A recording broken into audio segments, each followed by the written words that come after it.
Moi du coup je m'appelle Mathis Schwardel. Du coup là je suis en deuxième année d'un diplôme en design graphique et numérique à l'atelier d'art appliqué d'Angers.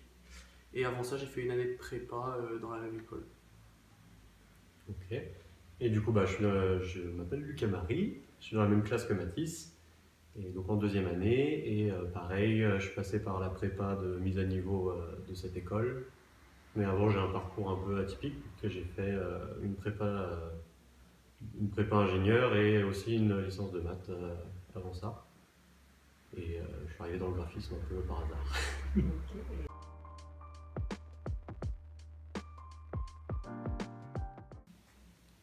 Personnellement, c'est quelque chose qui est encore en création. Et c'est un processus assez long, je pense, de mettre des mots dessus. Donc pour l'instant, on est surtout, je pense, dans l'expérimentation en fait pour trouver justement les mots qu'on mettra plus tard sur notre art.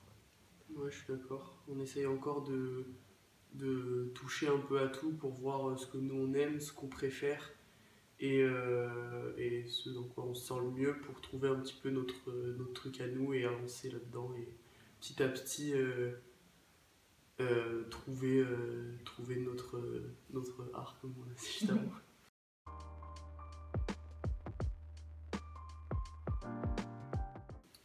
Pour l'organisation, ça a été assez chaotique.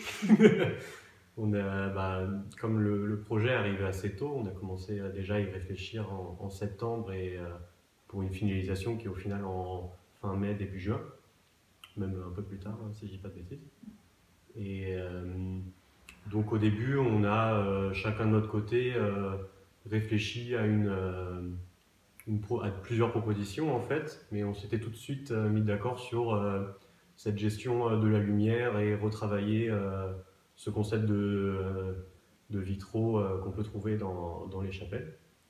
Et donc avec toutes ces propositions, on s'est tous mis en commun et on a pris les points forts des uns et des autres pour essayer de créer un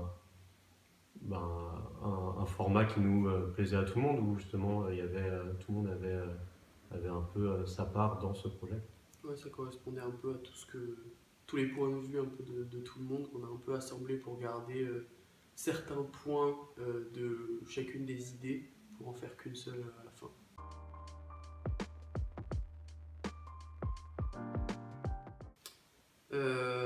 Du coup, on l'a pas vu tout de suite, mais au vu des photos et de comment c'était à l'intérieur, en essayant d'imaginer un petit peu ce qu'on pouvait faire et ce qu'on pouvait être dedans, elle est quand même très lumineuse et du coup, enfin, c'est ce qui a attiré aussi l'œil et nos idées parce que du coup, elle est lumineuse par ces grands vitraux qu'on retrouve sur le côté de la chapelle et du coup, c'est de là aussi que par notre réflexion artistique, quoi.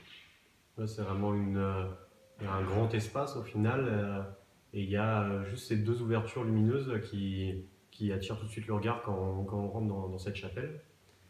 Et donc c'est tout de suite vers ça qu'on a été. Ouais, et donc on a essayé de reprendre le concept de la lumière et de la défragmentation, de la projection de la lumière à travers ces petits morceaux de verre dans notre projet. C'est un peu cette essence-là qu'on a essayé de capter.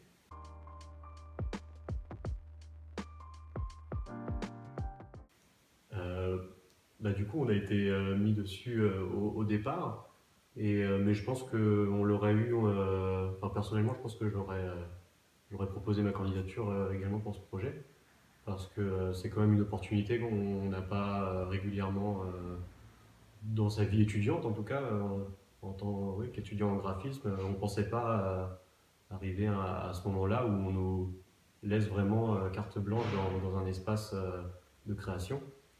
Et donc c'était quelque chose c'était une chance à saisir, parce que sinon on aurait eu des regrets derrière plus tard si on n'avait pas des projets de cette ampleur-là.